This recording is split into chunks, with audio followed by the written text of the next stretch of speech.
Olá pessoal, aqui é o professor Digão. Eu vou resolver com vocês agora a última prova do vestibular da UFPR, a UFPR 2021. Eu vou resolver com vocês apenas as questões de múltipla escolha, como de praxe, porque as questões abertas que correspondem à segunda fase dependem muito do curso do vestibulando, o curso que você vai estar optando e o curso aí que você está almejando. Essa prova de 2021 era constituída de apenas 6 questões, e a primeira delas, uma questão bastante fácil sobre unidades de medida. Me acompanhe aqui, ó. Na representação das grandezas físicas são utilizados diferentes sistemas de unidades, sendo que o SI, Sistema Internacional de Unidades, é o sistema padrão usado pela comunidade científica. Uma unidade básica do SI, a unidade de medida de comprimento é. Quando a gente fala em unidades do SI, a gente está se referindo à unidade oficial, tá? A unidade oficial que é usada para se medir a grandeza física comprimento, que tem a mesma dimensão de distância, é o metro. Cada grandeza física tem a sua unidade oficial. Para massa a gente tem o quilograma, para a distância o comprimento tem o metro, como eu mencionei, para tempo nós temos o segundo, e isso é muito importante que vocês saibam. As unidades, pelo menos as oficiais, para as grandezas físicas básicas, tempo, distância e a massa. A milha é uma unidade de medida muito utilizada no sistema inglês, que vale a aproximadamente 1,6 quilômetros. O pé é uma unidade de medida muito usada para se medir altitude, que vale aproximadamente 30 centímetros. Isso é mais para conhecimento, né? Porque a questão ela já foi resolvida. A polegada é uma unidade de medida também de comprimento que equivale a 2,5 centímetros. E a jarda, muito usada lá no futebol americano para saber qual é a distância que os atletas avançam lá no campo, é uma unidade de medida britânica também que equivale a aproximadamente 90 centímetros. Tudo bem? É uma questão bem rápida de ser resolvida porque basta você ter conhecimento da unidade oficial de comprimento barra distância, que é o metro. Firmeza aí? Muito bem, meus caros. Vamos à segunda questão, então. Lembrando que eu estou resolvendo essas questões da ordem em que a prova que eu baixei, elas estão aparecendo lá na prova do vestibular, tá? Aqui na descrição do vídeo consta de onde eu tirei, de onde eu fiz o download dessas provas para ficar um pouco mais cômodo para vocês. Vocês lá no site da UFPR não está tão organizado assim. No link na descrição desse vídeo, dessa videoaula, eu coloquei de onde eu tirei, como eu fiz o download dessa prova, e é bastante tranquilo. Essa segunda questão ela começa assim: um objeto de massa 400 gramas é colocado sobre uma plataforma horizontal de área 5 centímetros quadrados. Eu vou registrar essas informações aqui, eu acho que fica mais fácil à medida que a gente vai lendo a questão e registrando os dados que a gente vai coletando aqui, ó. O sistema assim formado está em equilíbrio estático. Considerando apenas a força exercida pelo objeto sobre a plataforma, assinar a alternativa correta que corresponde ao valor da pressão que esse objeto faz sobre a plataforma. Então, a gente tem um objeto qualquer aqui que está sobre uma plataforma, uma superfície, e ele faz uma pressão. A mesma coisa quando a gente está de pé. Quando a gente está de pé, a gente faz uma certa pressão no chão e o problema quer que você verifique qual é a pressão que esse objeto de 400 gramas faz na superfície em que ele está apoiado. Então, vale lembrar que a pressão que um corpo exerce sobre uma superfície é dada através dessa relação, a força que ele faz dividido pela área. Só que veja só, todas as unidades, todas as opções estão expressas em Pascal. Pascal é a unidade oficial de pressão, então todas as grandezas físicas envolvidas devem estar expressas nas unidades oficiais. Grama não é a unidade oficial para massa, é o quilograma. Como que a gente faz para converter? Para converter grama em quilograma, você tem que fazer a divisão por 1000, já que cada quilograma equivale a 1000 gramas. Isso vai dar 0,4 quilogramas. A área, ela também não está expressa na unidade oficial. A unidade oficial para a área é o metro quadrado e ela está expressa em centímetro quadrado. Como que eu faço para converter centímetro quadrado em metro quadrado? Vale lembrar que para transformar centímetro em metro, você faz a divisão por 100, já que cada metro tem 100 centímetros. Então, seguindo esse raciocínio, para transformar centímetro quadrado em metro quadrado, você divide por 100 duas vezes. E se a gente tivesse que fazer essa conversão, né, de unidade de medida de volume de centímetro cúbico para metro cúbico, você faria a divisão por 100 três vezes. É dessa forma que a gente procede para fazer essa conversão de centímetro para metro, centímetro quadrado para metro quadrado. Então vamos lá. Dividindo 5 por 100 duas vezes, o resultado dessa divisão vai dar 0,0005 metros quadrados. Então, como eu tenho as grandezas nas unidades oficiais, vou começar a resolver agora. Tá, tu falou que pressão é a força que esse objeto faz dividido pela área. A área está bem clara, já está na unidade bem transformadinha aí. Agora, que força é essa que o objeto faz sobre essa plataforma? A mesma força que você faz no chão quando você está apoiado. É a força peso. Todo o corpo que está apoiado sobre uma superfície, a força que ele exerce sobre ela é o seu peso. E aí o peso ele é calculado como a massa multiplicado pela gravidade. Então a gente continua agora.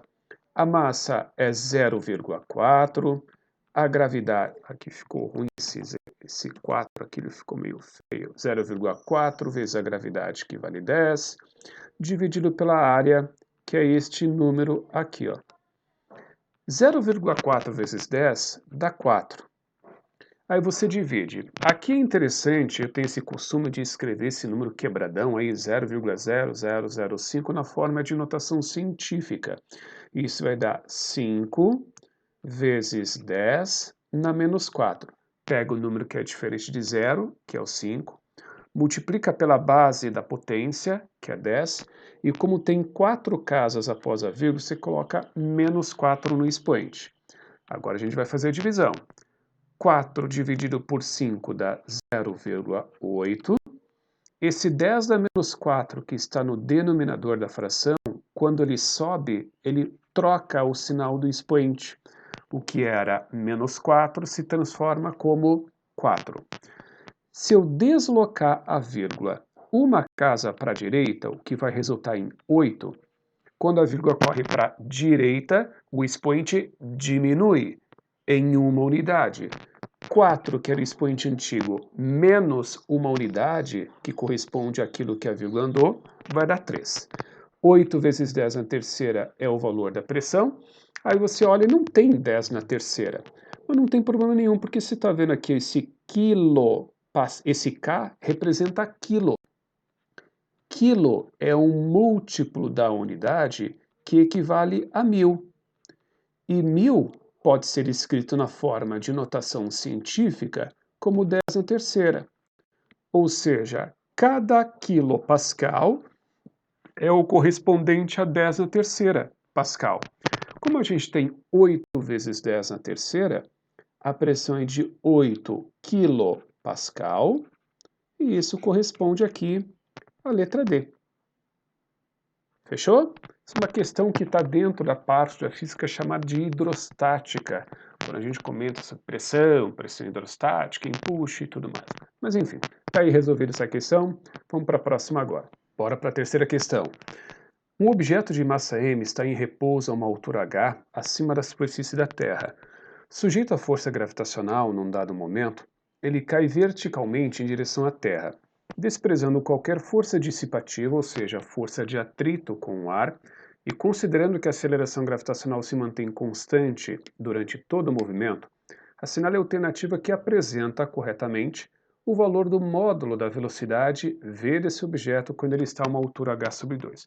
Então eu representei isso aqui, ó, um objeto qualquer, que é essa bolinha, que inicialmente está nessa posição, a uma altura h em relação ao chão, e depois ele está aqui nessa altura h sobre 2, né, na metade do caminho. Ele quer que você descubra qual vai ser a velocidade desse objeto quando ele estiver ali na metade da distância que ele estava quando ele foi abandonado. Quando ele foi abandonado aqui, ó, a essa altura H, eu vou chamar essa posição de posição inicial, e aqui, quando ele estiver na metade do caminho, de posição final. Eu enxergo duas formas de você resolver, pelo menos duas formas de você resolver essa questão. A primeira delas é utilizando a fórmula de Torricelli, que é adequada para movimento variado, que é o caso aí, né? Ele está sujeito a uma aceleração gravitacional. Agora, eu gosto bastante de utilizar um outro procedimento, que é o princípio da conservação da energia, porque aqui, ó, não tem força de atrito com o ar, não tem força dissipativa. E eu costumo dizer que o uso da conservação da energia é um coringa, porque você pode utilizar em qualquer circunstância em que o atrito seja desprezível. Ah, professor, não tem como usar a fórmula da velocidade? Não, não tem porque esse é um movimento acelerado. E aquela fórmula da velocidade, igual a distância sobre tempo aqui, ela não se aplica. No que consiste o princípio da conservação da energia? A energia mecânica do início, quando a bola estava lá em cima, é igual à energia mecânica do fim, quando o objeto está lá embaixo, na metade do caminho. Vale lembrar que a energia mecânica é a soma de três formas de energia: da cinética, da potencial gravitacional e da energia potencial elástica. Importante ressaltar quando que tem, quando que não tem cada uma dessas formas de energia.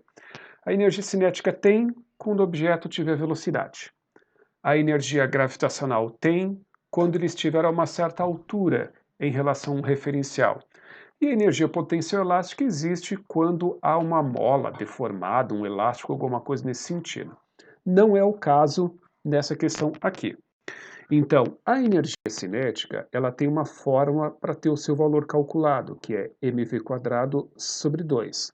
Massa, velocidade ao quadrado, dividido por 2.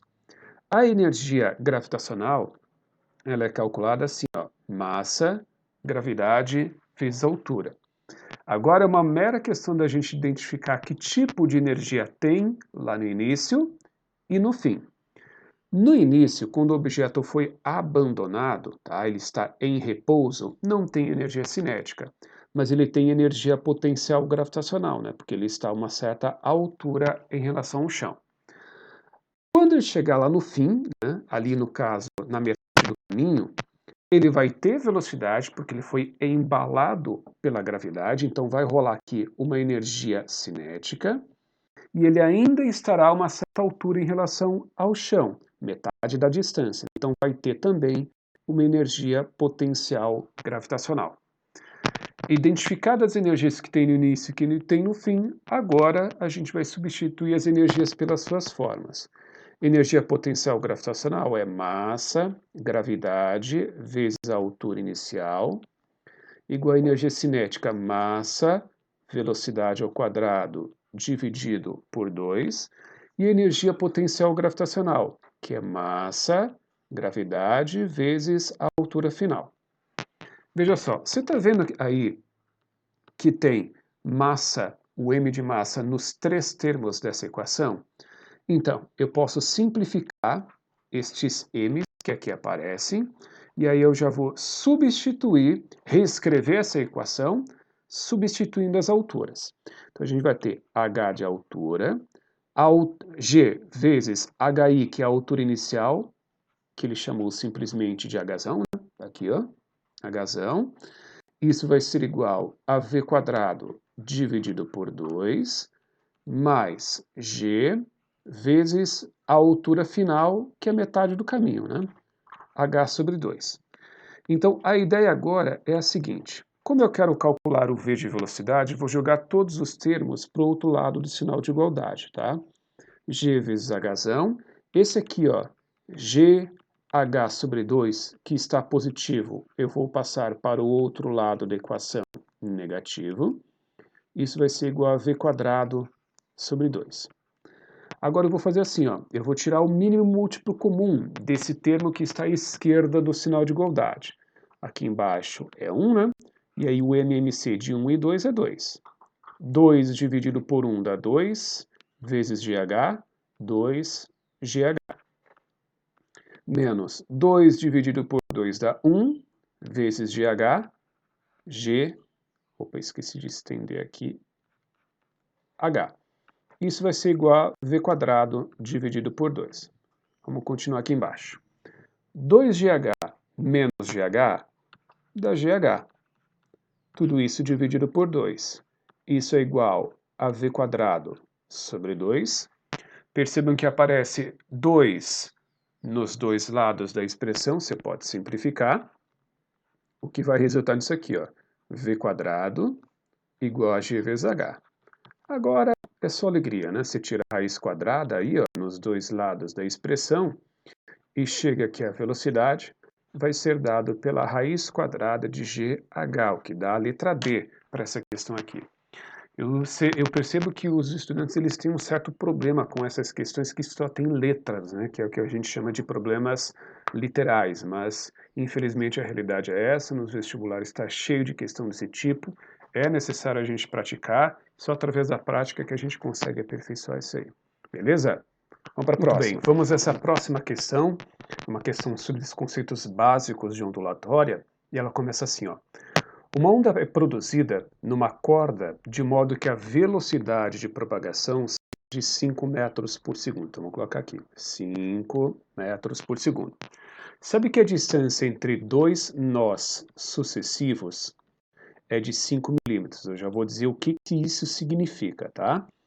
Considerando as informações apresentadas, assinale a alternativa que corresponde corretamente ao valor do período da onda nessa corda. Então, primeiro vamos entender o que são esses nós sucessivos, tá? Então, vamos desenhar aqui uma corda chacoalhando, aí quando ela é chacoalhada, o resultado são essas ondas aí senoidais, né? Então, eu vou pegar e vou dividir essa onda aqui ao meio. Nó, minha gente, nada mais é do que estes pontos, corresponde aos pontos da metade da corda, é o ponto em que a corda encontra a sua metade. Isso aqui tudo, ó, é nó. Esta é a distância entre estes dois nós consecutivos que o problema mencionou. A distância daqui, ó, até aqui também é a distância entre dois nós consecutivos. Daqui até aqui também é a distância entre dois nós consecutivos. E por que isso é importante? Porque existe uma propriedade na ondulatória que afirma que a distância entre dois nós consecutivos corresponde à metade do comprimento de onda. Como a distância entre dois nós consecutivos é de 5 milímetros, a gente pode concluir que o comprimento de onda, resolvendo essa equaçãozinha aqui, vai ser de 5 vezes 2, o comprimento de onda vai ser de 5 milímetros, né? 5 milímetros é a mesma coisa que 5 vezes 10 na menos 3 metros, né? Mili significa 10 na menos 3. 5 milímetros, 5 vezes 10 na menos 3 metros. E por que isso é importante? Porque existe uma equação que relaciona a velocidade, comprimento de onda e o período que ele quer que você descubra. Período é o tempo que uma onda leva para ser formada, né? Essa fórmula que é usada e que reúne essas três coisas, essa aqui, ó.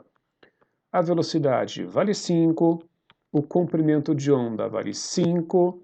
Opa, aqui eu resolvi errado, né? Vocês podem perceber, 5 vezes 2 não dá 5. 5 vezes 2 vai dar 10. Vamos arrumar isso aqui. 10 vezes 10 menos 3.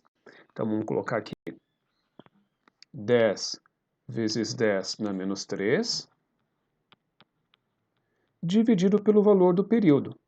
Aí você troca o período de lugar com 5, que está no outro lado, o período vai ser de 10 vezes 10 a menos 3, sobre 5. 10 dividido por 5 dá 2, vezes 10 na menos 3, e como 10 na menos 3 é um submúltiplo da unidade chamado mili, nós podemos dizer que o período vai ser de 2 milissegundos. Prestem muita atenção. Isso que aparece aqui nas opções não são metros por segundo, é milissegundo. Metro por segundo é isso aqui, ó. M/S. ms é Meus caros, vamos milissegundo. resolver uma questão sobre gases agora, veja só. Uma certa massa de gás ideal passa pelo processo termodinâmico ilustrado na figura a seguir, que representa um diagrama PV. Aqui a gente tem, nesse eixo vertical, valores da pressão em megapascal, esse M maiúsculo significa mega. O mega é um múltiplo da unidade que equivale a 10 na sexta. E aqui o volume em metros cúbicos. O gás se encontra inicialmente nesse estado A e aí vai passar para esse estado B. Sabe-se que a temperatura do gás nesse ponto A vale 50 Kelvin. Aí ele quer que você descubra quanto que vale a temperatura do gás no ponto B. Vocês podem perceber que a pressão, o volume e a temperatura desse gás se modificaram indo do ponto A até o ponto B.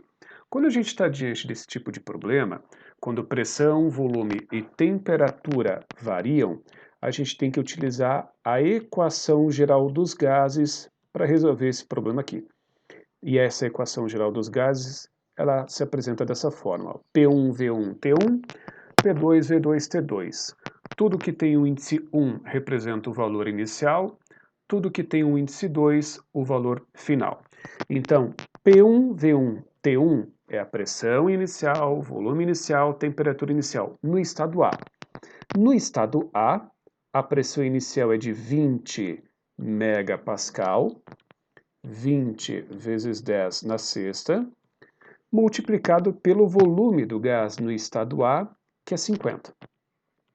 Aí você divide pela temperatura inicial, né? No estado A, essa informação aqui está aqui no enunciado, vale 50 Kelvin. E isso vai ser igual à pressão final, é a pressão do gás lá no estado B, ó, vale 60 megapascal. 60 vezes 10 na sexta, vezes o volume do gás no ponto B, que vale 150. 150. Aí você divide isso aqui pela temperatura do gás no ponto B. Vale ressaltar aqui que como tem 10 na sexta nos dois lados da expressão, você pode simplificar. Como tem 50 em cima e embaixo no mesmo lado da fração, você pode simplificar. Vou só reescrever essa equação sem as coisas que eu cortei para dar uma limpada aqui, ó. 20 vai ser igual a 60 vezes 150 dividido por TB. Eu vou operar com esses números que estão aí à direita do sinal de igualdade. 60 vezes 150 vai dar 9.000, dividido por TB. Aí você troca o TB de lugar com 20, que está do outro lado, que vai dar 9.000 dividido por 20. E 9.000 dividido por 20, corta aqui, corta ali, vai dar exatamente 450 Kelvin, já que a temperatura inicial também estava nesta unidade de medida. Quero dar um alerta antes de encerrar a resolução dessa questão. Todo problema de gases, a temperatura obrigatoriamente tem que ser expressa na escala Kelvin, tá? Não é o caso desse problema, que a temperatura inicial está na escala Kelvin. Caso estivesse expressa na escala Celsius, teria que transformar para a escala Kelvin, obrigatoriamente. Erro mortal num problema de gases, termodinâmica, é deixar a temperatura na escala Celsius. Tem que transformar para Kelvin. Vai lembrar que a transformação de Celsius para Kelvin é feita somando essa temperatura na escala Celsius com 273. Muito bem, a última questão dessa prova que a gente vai resolver é uma questão sobre eletricidade. E ela começa assim, ó. Para investigar o comportamento elétrico de um dado resistor, foram feitas medidas aplicando-se diferentes valores de diferenças de potencial sobre esse resistor, observando-se os valores de corrente correspondentes conforme o gráfico a seguir. Então, a diferença de potencial, que aqui está sendo representado por ΔV, também costuma ser simbolizado simplesmente pela letra U. Então, aqui a gente tem os valores da tensão em função da corrente. Ó, a corrente está expressa aqui em miliampere, 10 na menos 3 amperes. Considerando as informações apresentadas no enunciado no gráfico, assinale a alternativa que corretamente apresenta o valor da potência dissipada pelo resistor quando uma DDP de 2 volts é aplicada sobre ele. Então, ó, quando a DDP de 2 volts é aplicada sobre ele, veja aqui, 2 volts no gráfico corresponde a uma corrente elétrica de 6 miliamperes. 6 vezes 10 na menos 3 amperes. E ele quer que você descubra qual é o valor da potência aplicada nesse resistor. Para calcular a potência dissipada em resistor, nós temos 3 equações possíveis. Você pode usar a fórmula do Pio, do PIR ou do PUR. Uma destas 3, aí fica a teu critério qual delas você vai utilizar. Eu acho que pela forma como os dados foram coletados, é bem fácil de entender por que eu vou usar a fórmula do Pio, né?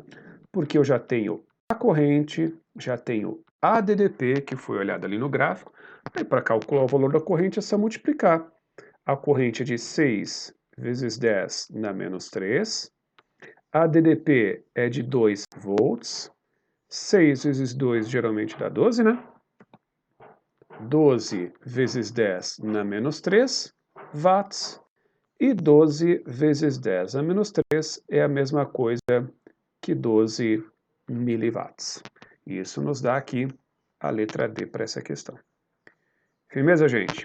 A gente encerra as questões, essa resolução da prova da UFPR. Percebam que, em especial, nessa prova mais recente, pelo menos na data que eu estou gravando aqui, né, dia 4 de janeiro de 2022, são questões bastante simples, tá? Mas o problema é justamente esse, quando as questões elas são fáceis, em tese elas são fáceis para todo mundo. Então, quando a questão é um pouco mais fácil, existe, entre aspas, essa obrigatoriedade de você acertar essas questões, claro que entre aspas, para garantir pontos dessas questões que são um pouco mais acessíveis. Esse não é o padrão das provas anteriores do UFPR, pelo menos não dessa prova que eu estou resolvendo. Tudo bem? De qualquer forma, agradeço aí a atenção de vocês. Fiquem atentos às próximas videoaulas, beleza? Forte abraço e bons estudos para todos.